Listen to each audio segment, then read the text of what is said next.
Greetings everyone, this video is hosted on my page, Phoenix Fire Narrations, and I am giving Vicky full permission to use it on hers. Enjoy. This story is entitled, I Thought My Apartment Was Haunted. The Truth is So Much Worse. Written by Priestess of Spiders.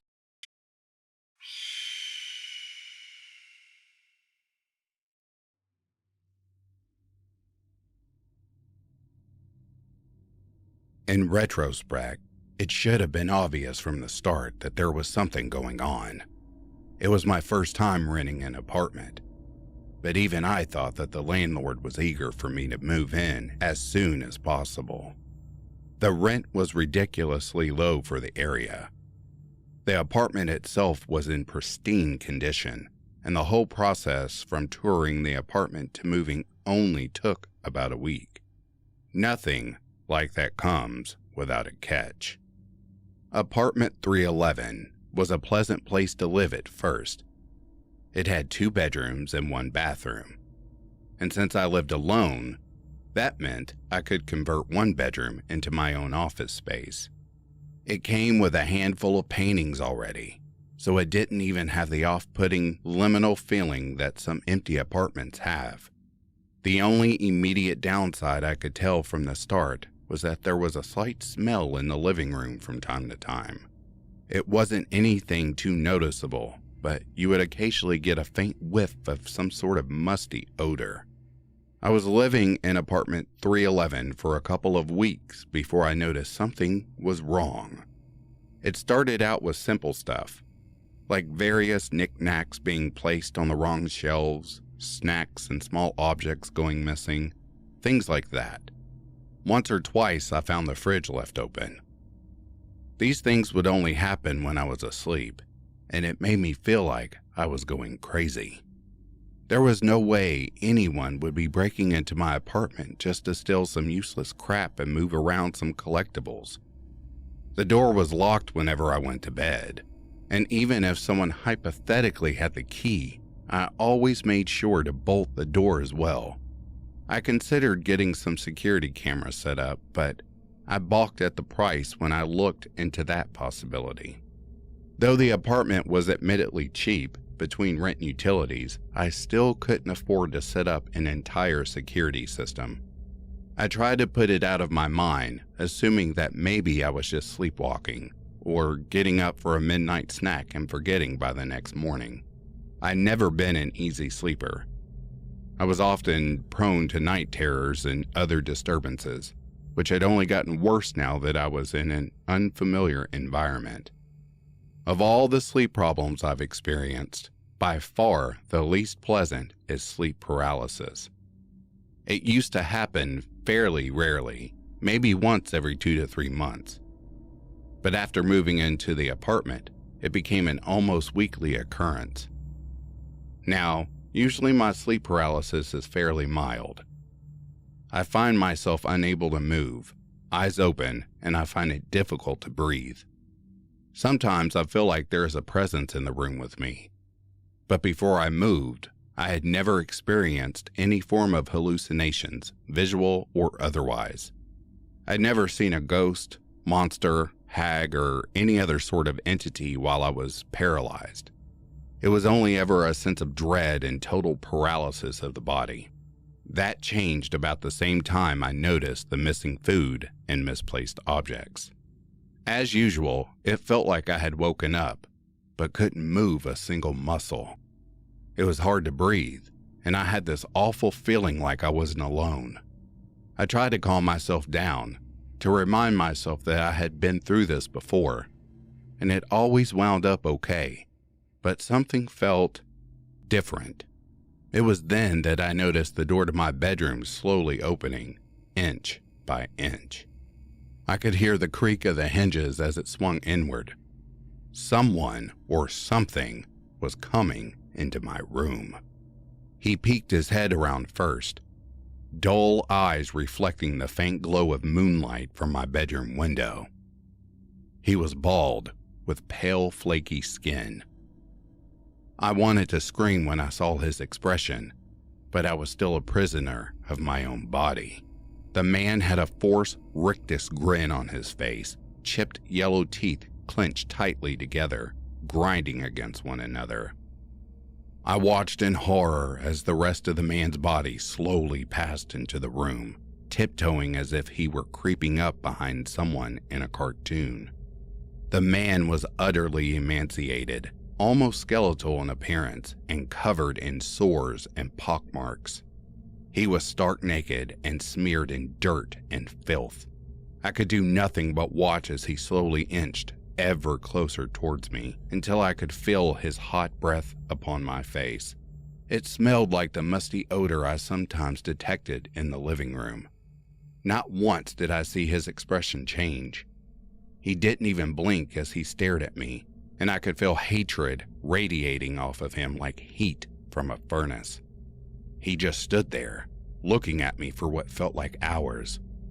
Eventually, he turned around and slowly sneaked back out of the room, gently shutting the door behind him.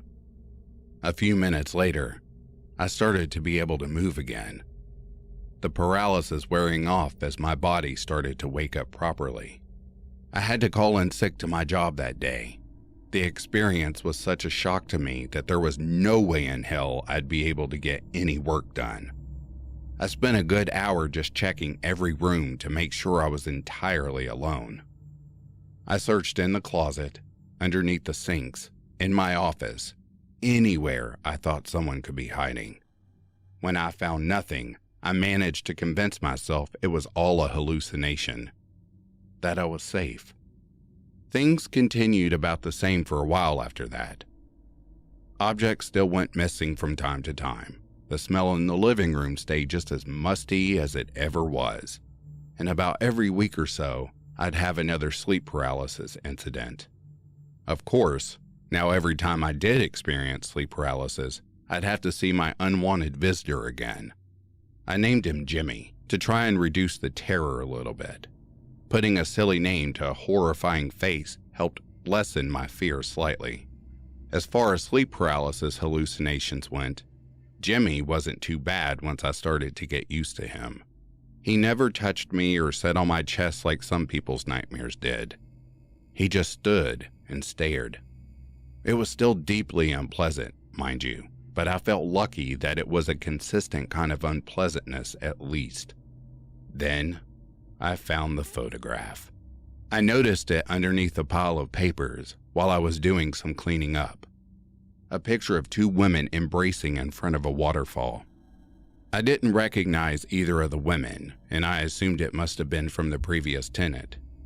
I texted the landlord, Greg, and asked if he still had the old tenant's phone number so I could give her a call. He obliged, and within a few minutes, I was calling her. She picked up after a couple of rings, sounding slightly exasperated. Hello, this is Rebecca. Who is this? Hi. My name is Flora. I'm the current tenant of apartment 311. I think that you may have left a photograph behind when you moved. I was wondering if you'd want to pick it up or I could mail it to you or something. There was a long pause on the other end of the phone. Hello? I asked. You need to get out of that apartment. You're not safe. I honestly didn't have any response but to laugh. Is this some kind of joke? I asked her between chuckles. I heard her sigh with frustration. It's not a joke. I'm serious. Things have been going missing, right? That got my attention. How do you know that? It happened with me too. My girlfriend and I kept noticing things being moved or disappearing while we were asleep. Little things mostly, snacks, trinkets, nothing major. And I never saw this, but my girlfriend swears one time when she got up in the middle of the night to get a glass of water, she saw a naked man just staring at her. He was covered in sores and looked more like a corpse than a person. She woke me up and we called the police, of course, but they didn't find anything. I think... Rebecca paused for a moment, choosing her words. What? What is it? I asked, increasingly panicked. I began to worry that Jimmy was more than just a simple hallucination. I think 311 is haunted.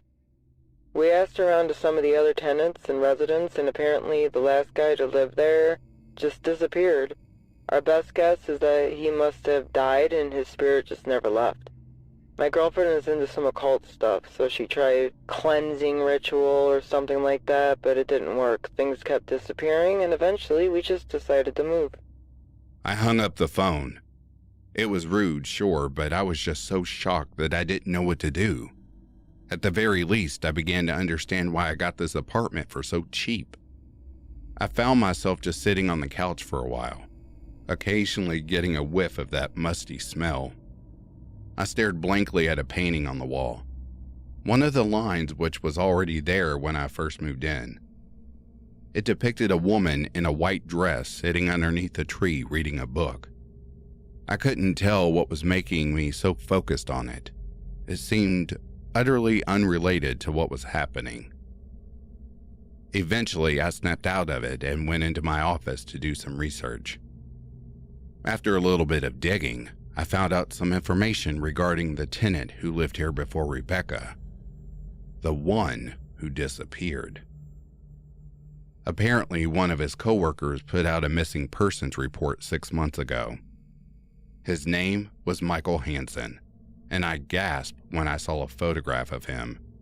He looked exactly like Jimmy, albeit not so emaciated and filthy. I hastily packed some of my things and made arrangements to stay at a friend's house for a couple of nights, telling them that my apartment had a roach problem and the landlord needed to fumigate it.